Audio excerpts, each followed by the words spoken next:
When someone says to me like, well, how do you define being a soldier then? How can you preach all this peace and love and moving forward, yet you've been to war, you practice fighting? You know, I do, yeah, I fight. I live by a saying I heard before, that it's better to be a warrior in a garden than a gardener in a war.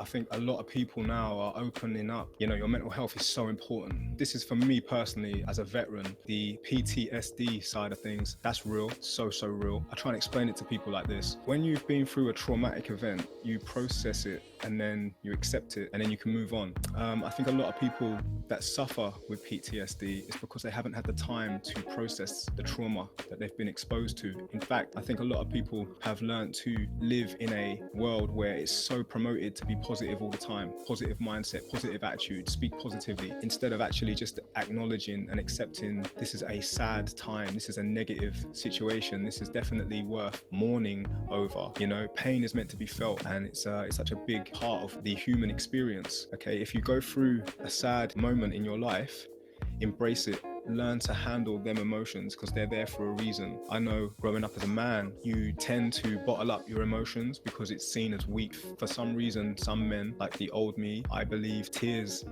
was a weak thing to do, and it's not. It really isn't. Those tears are supposed to be there. I mean, if you're happy and you laugh tears of joy, you have no problem with doing that. Blokes will be seen laughing tears of laughter like it's nothing, but then tears of pain and sadness, for some reason, we don't want to show that, so we bottle it up. And a good friend of mine who I meet up and have coffee with, and he talks about how the Coke bottle effect of emotion. For example, if you are going through something and you're not prepared to talk to anyone about it, you bottle it. Using the Coca-Cola bottle metaphor, if you shake up that bottle and it's constantly being shook and you're not releasing the cap, you're not opening the lid, it doesn't have that pressure release. And that's the same with your mind. If you're keeping it all bottled up all the time and you're not having that pressure release, eventually it will just explode.